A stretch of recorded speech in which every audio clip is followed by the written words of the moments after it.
ஒட்டுமொத்த தமிழ்நாட்டு மக்களுக்கு தலைகுனிவு ஏற்படுகின்ற அளவிற்கு அவருடைய செயல்பாடு அமைந்துள்ளது வருத்தம் அளிக்கின்றது. அனைத்து ஊடக நண்பர்களுக்கும் பத்திரிகை நண்பர்களுக்கும் வணக்கம். தமிழக வெற்றி கழக ஆட்சி அமைந்த பிறகு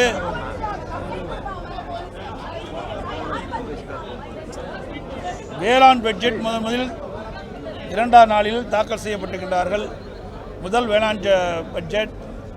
இந்த வேளாண் பட்ஜெட்டில் விவசாயிகள் பெரிய எதிர்பார்ப்போடு இருந்தாங்க. ஆனால் அந்த வேளாண் பட்ஜெட்டில் விவசாயிகளுக்கு மிகப்பெரிய ஏமாற்றம் தான் மிஞ்சியது. கடந்த கால திராவிட முன்னேற்ற கழகத்தில் வேளாண் பட்ஜெட் என்று அறிவிக்கப்பட்டு ஒவ்வொரு ஆண்டும் சட்டமன்றத்திலே வேளாண் பட்ஜெட் சமர்ப்பிக்கப்பட்டார்கள். அதில் 20 டிபார்ட்மெண்ட் 20 துறைகள் ஒன்றாக இணைந்து வேளாண் பட்ஜெட் என்று அறிவிக்கப்பட்டார்கள்.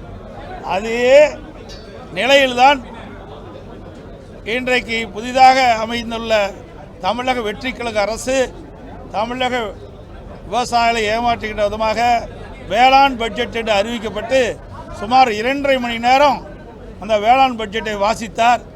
ஆனால் அதில் ஒரு முக்கியமான திட்டம் ஒன்றும் இடம்பெறவில்லை.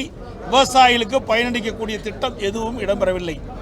ஏற்கனவே ஒவ்வொரு ஆண்டும் வேளாண் மானிய கோரிக்கை நடைபெறுகின்ற பொழுது என்ன அறிவிப்பு இருக்கின்றதோ அதே அறிவிப்பு தான் வேளாண் பட்ஜெட்டிலும் இடம்பெற்றிருக்கின்றது. கடந்த காலத்தில் திராவிட முன்னேற்ற கழக ஆட்சியில் 20 துறையும் ஒன்றாக இணைத்து வேளாண் பட்ஜெட்டை அறிவித்தார்கள். அதில் எப்படி துறை வாரியாக இந்த 20 துறை வாரியாக எப்படி அறிவிக்கப்பட்டதோ அதே போலதான் இன்றைக்கு தமிழக வெற்றி கழகம் வேளாண் பட்ஜெட்டை சட்டமன்றத்தில் சமர்ப்பிக்கின்ற பொழுதோ அதையே திருப்பி ஸ்டிக்கர் ஒட்டி அறிவிச்சிருக்கிறாங்க. அவ்வளவுதான், புதுசாக எதுவுமே இல்லை. இன்றைக்கு தேர்தல் நேரத்தில் தமிழக வெற்றி கழகம் ஆட்சிக்கு வந்தால் விவசாயிகளுக்கு ஒரு குவிண்டால் நெல்லுக்கு 3500 ரூபாய் கொடுப்பதாக தெரிவித்தார்கள். அதே போல் கரும்புக்கு டன்னுக்கு ஆதார விலையாக ஒரு டன் மெட்ரிக் டன் கரும்புக்கு குறைந்தபட்ச ஆதார விலையாக ரூபாய் 4500 ரூபாய் வழங்கப்படும் என்று அந்த தேர்தல் காலத்திலே தமிழக வெற்றி கழகத்தின் சார்பாக தமிழக வெற்றி கழக தலைவர் திரு ஜோசப் விஜய் அவர்கள் அறிவித்தார்கள். ஆனால் இன்றைய தினம் வேளாண் பட்ஜெட்டிலே அந்த அறிவிப்பு இடம்பெறவில்லை, பட்ஜெட்டிலும் இடம்பெறவில்லை. அதேபோல் விவசாய குத்தகைக்கு ஓட்டுகின்ற விவசாயிகள் விவசாய தொழிலாளிகளுக்கு வருடத்திற்கு 10,000 ரூபாய் வழங்கப்படுவதாக அறிவித்தார்கள். அவருடைய அந்த புத்தகம், அந்த வெற்றி கழகத்தினுடைய தேர்தல் அறிவிப்பு புத்தகம், அதில் பார்த்தீங்கன்னா சொந்தமாக விவசாய நிலம் வைத்துள்ள ஒவ்வொரு விவசாய குடும்பத்திற்கும் விதைப்பு கால நிதியுதவியாக ஆண்டுக்கு 15,000 ரூபாய் 2 தவணைகளில் ஜூலை ஆகஸ்ட் பருவம் ஜனவரி பிப்ரவரி பருவம் வழங்கப்படும். விதைப்பு கால செலவுகள் சமாளிப்பதற்கு இந்த நிதி உதவி வழங்கப்படும். 2 முறை 5,000 கொடுக்குறாங்க. இந்த அறிவிப்பில் இடம்பெறல.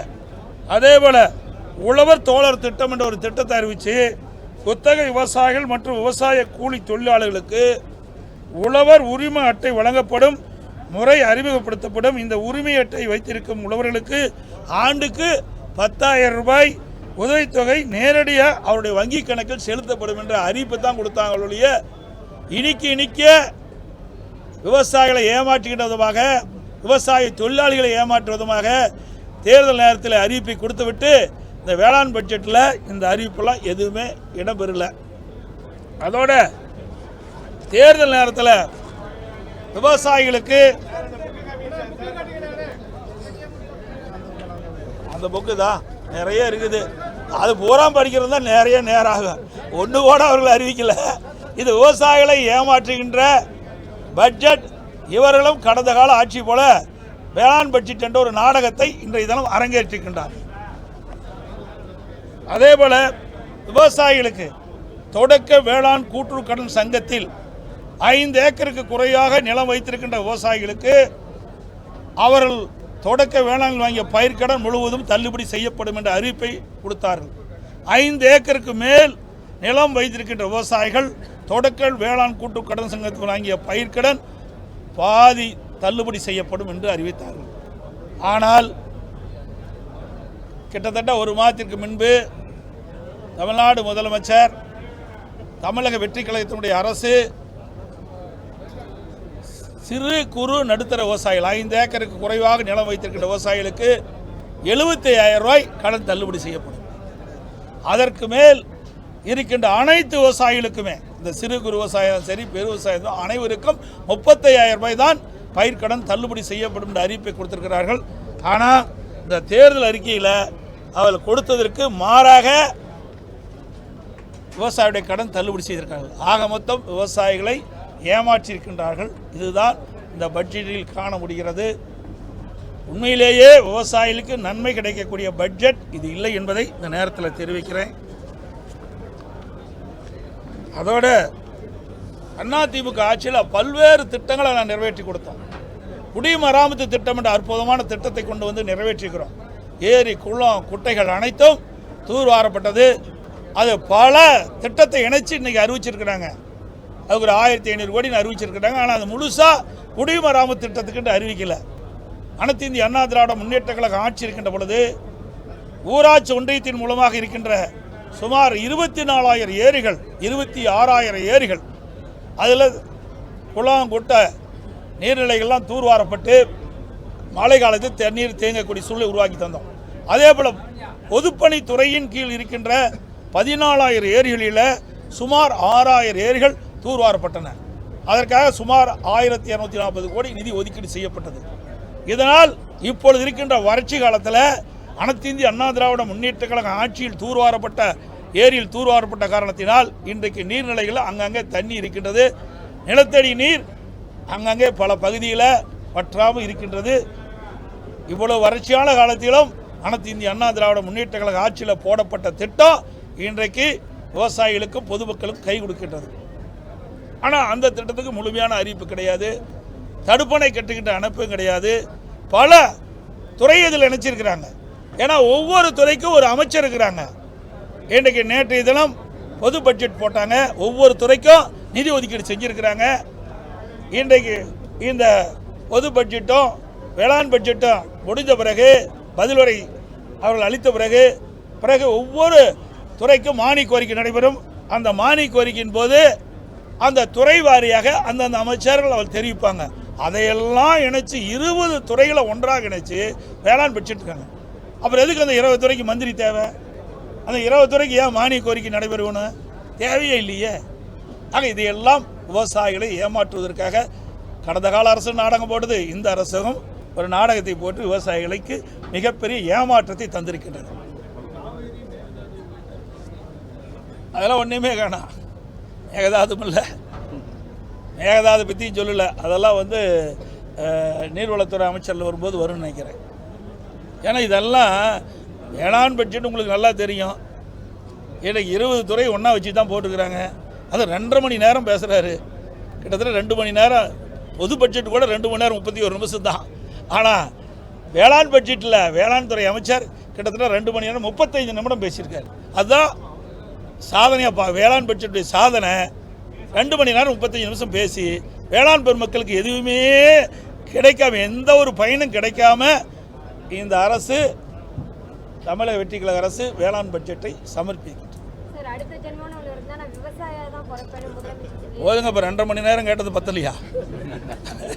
2.5 மணி நேரம் கேட்டு இல்லை பிரயோஜனம் இருக்குது? ஏதாவது பயன் இருக்குதா? அவர்களுக்கு கொடுக்கப்பட்ட, நாங்கள் ஒன்றும் சொல்லலைங்க. அவர்கள் அறிவிக்கப்பட்டதையாவது அறிவிக்கணுமில்ல. எவ்வளோ அறிவிச்சிருக்கிறாங்க.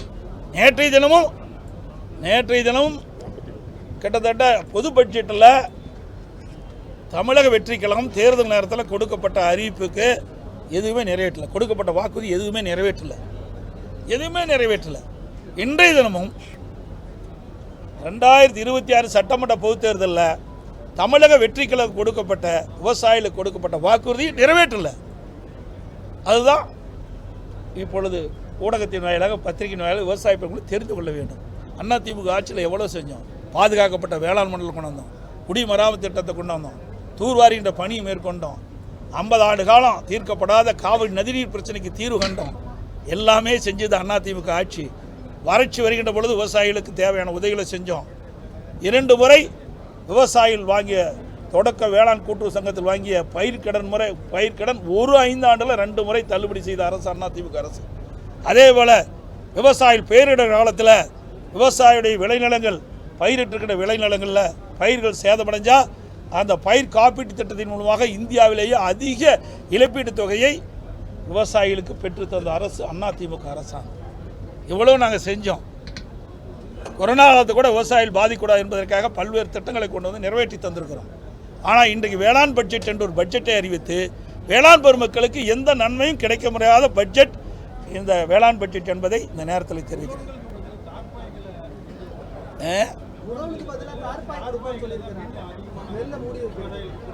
அதாவது ஏற்கனவே நிறைய இருக்குது. அதை நான் ஏன்னா இப்போ அங்கே வேளாண் பட்ஜெட்டை முடிஞ்ச உடனே வந்துட்டேன். அதில் அந்த பட்ஜெட் அந்த புத்தகத்தில் நிறைய இருக்குது. ஏன்னா இன்றைக்கி விவசாயிகள் உற்பத்தி செய்யப்பட்ட நெல்மணிகளை மூட்டை பிடிச்சி அரசுடைய நேரடி நெல் கொள்முதலை கொண்டு வந்து தங்களுடைய உற்பத்தி செய்யப்பட்ட நெல்லை விற்பனை செய்கிறாங்க. ஆனால் கடந்த கால திராவிட முன்னேற்ற கழக ஆட்சியில் விவசாயிகள் கொண்டு வரப்பட்ட விற்பனைக்காக கொண்டு வரப்பட்ட அந்த நெல்லை அவர்கள் உடனுக்குடன் நேரடி நெல் கொள்முதல் செய்யாத காரணத்தில் மழைக்காலத்தில் அந்த நெல்மணிகள்லாம் முளைத்து பல லட்சம் மூட்டைகள் வீணாச்சு. பல விவசாயிகள் கடுமையாக பாதிக்கப்பட்டாங்க. நான் கூட நேரடியாக டெல்டா மாவட்டத்துக்கு போய் அதெல்லாம் பார்த்துட்டு வந்தேன். இந்த அரசாங்கம் அப்போ என்ன இந்த புதிதாக வந்த அரசாங்கம் அப்பொழுது என்ன சொன்னாங்க, தமிழக வெற்றிக்கழகம் ஆட்சிக்கு வந்தால் விவசாயிகளுக்கு முழு பாதுகாப்பு கொடுப்போம். விவசாயிகள் உற்பத்தி செய்யப்பட்ட நெல்லை நேரடி கொள்முதலுக்கு கொண்டு வந்தவுடன் உடனுக்குடன் கொள்முதல் செஞ்சு விவசாயிகளுக்கு தேவையான உதவி செய்யப்படுனாங்க. இந்த ஆட்சிக்கு வந்த பிறகும் கடந்த கால ஆட்சியில் என்ன நிலைமை இருந்தோ அதே நிலை தான் இருக்குது. விவசாயிகள் உற்பத்தி செய்யப்பட்ட நெல்லை நேரடி நெல் கொள்முதலுக்கு கொண்டு வந்து திறந்த வெளியில் அடித்து வைக்கின்ற பொழுது உடனடியாக நெல்லை கொள்முதல் செய்யாத காரணத்தினால அது பாதுகாப்பு வைப்பதற்கு தார்ப்பாயம் கொடுக்கல. அதனால் கடந்த கால அரசு போல் மழையில் நனைந்து அந்த நெல்மணிகள்லாம் முளைத்து விவசாயிகள் பெரும் நஷ்டத்துக்குள்ளாக இருக்கிறாங்க. அதுதான் தார்ப்பாய் கொடுக்கணும்னு சொல்லியிருக்காங்க. தார்ப்பாய் கொடுத்தா தான் நிஜம். அதையாவது செய்யட்டும். விவசாயிகளுக்கு என்று எதுவுமே செய்யலை. இந்த வேளாண் பட்ஜெட்டில் எதுவுமே விவசாயிகளுக்கு நன்மை கிடைக்கக்கூடிய திட்டங்கள் எதுவுமே பார்க்க முடியவில்லை. தஞ்சை, திருவாரூர் முதலான டெல்டா மாவட்டங்கள் கடுமையான வறட்சிக்கு குடிக்க தண்ணி இல்லை அப்படின்னு சொல்லிட்டு பொதுமக்கள் போராடக்கூடிய ஒரு சூழ்நிலையில தான் இருக்காங்க. இப்படிப்பட்ட ஒரு சூழ்நிலையில காவிரி விவகாரத்தில் தாவேக அரசினுடைய அந்த செயல்பாடு அணுகுமுறை திருப்தி அளிக்கும் வண்ணம் இருக்கிறது. நீ அவையில தான் கேட்கணும். நாங்கள் தான் தெளிவாக சொல்லிட்டோம். காவிரிக்காக என்னென்ன செய்தோம் என்ற வரலாற்றையே நான் பல முறை ஊடகத்திலே பத்திரிகையிலும் சொல்லிட்டாங்க. எங்களுடைய இதயம் புரட்சித் தலைவி அம்மாவில் காவிரி நீரை பெறுவதற்கு 4 நாட்கள் உண்ணாவிரதம் இருந்த தலைவி புரட்சித் தலைவி அம்மா. இன்றைக்கு அம்மா இருக்கின்ற பொழுதே இந்த காவிரி நீரை பெறுவதற்கு உச்சநீதிமன்றத்தில் சட்ட போராட்டம் நடத்திட்டு இருந்தாங்க. அவர்கள் துரதிர்ஷ்டவசமாக மறைந்த பிறகு அனைத்து இந்திய அண்ணா திராவிட முன்னேற்ற கழக அரசு அம்மாவுடைய அரசு தொடர்ந்து சட்ட போராட்டம் நடத்தி உச்சநீதிமன்றத்திலே விவசாயிகள் மகிழ்ச்சி அடைகின்ற அளவிற்கு ஒரு அற்புதமான தீர்ப்பை பெற்றோம். ஆண்டுக்கு 177.25 டிஎம்சி தண்ணீரை கர்நாடக அரசு ஒவ்வொரு ஆண்டும் மாதாந்திர வாரியாக திறந்து விடப்பட வேண்டும் என்ற தீர்ப்பை நாங்கள் பெற்றோம். அதை கூட இந்த அரசு நிறைவேற்ற முடியல. வாய் திறந்து பேச மாட்டேங்கிறார் முதலமைச்சர். இன்றைக்கு நமக்கு கிடைக்க வேண்டிய ஜூன் மாதம் கிடைக்க வேண்டிய தண்ணீர் கிடைக்கல, ஜூலை மாதம் கிடைக்க வேண்டிய தண்ணீர் கிடைக்கல. இன்றைக்கு கபினி அணை நிரம்பி இருக்குது, கேஎஸ்ஆர் அணை நிரம்பி இருக்குது, ஹானங் அணை நிரம்பி இருக்குது. இணையெல்லாம் நிரம்பி உபரி தண்ணி திறந்து விடுறாங்க. மாதாந்த வாரியாக நமக்கு தண்ணீர் கிடைத்திருந்தால் நாம் உரிய நேரத்தில் நமக்கு டெல்டா பகுதியில் இருக்கின்ற விவசாயிகளுக்கு குறுவை சாகுபடி செய்வதற்கு தேவையான நீர் கிடைச்சிருக்கும். ஆனால் மாதாந்திர வாரியாக நமக்கு கர்நாடக அரசு தண்ணீர் திறக்கவில்லை.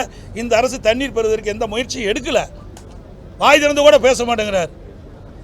அது மட்டும் இல்லை, ஒட்டுமொத்த தமிழ்நாட்டிற்கு இழுக்கு ஏற்படுகின்ற விதத்தில், தலைகுனி ஏற்படுகின்ற விதத்தில் இவர் கர்நாடகத்துக்கு போகிறங்கிறாரு. கர்நாடக முதலமைச்சர் வர வேண்டான்னு சொல்கிறார். கர்நாடக முதலமைச்சர் கர்நாடகத்துக்கு வர வேண்டான்னு சொல்கிறார்.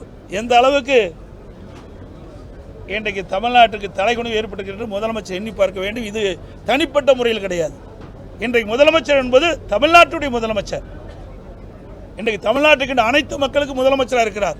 தேர்தல் வர வரைக்கும் வேற, தேர்தல் வந்த பிறகு முதலமைச்சர் என்ற பொறுப்பு வந்த பிறகு ஒட்டுமொத்த தமிழ்நாட்டு மக்களுடைய நலன் சார்ந்த பிரச்சனையாக பார்க்க வேண்டும்.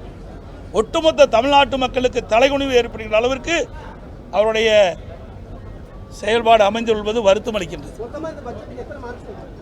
சார் நேற்றே சொல்லிட்டேன், நேற்று தினமே அவர் பொது பட்ஜெட்டுக்கே பூஜ்ஜியம் தான் கொடுத்துருக்குறாங்க, வேளாண் பட்ஜெட்டுக்கு -0 கொடுக்கலாம். நன்றி, வணக்கம்.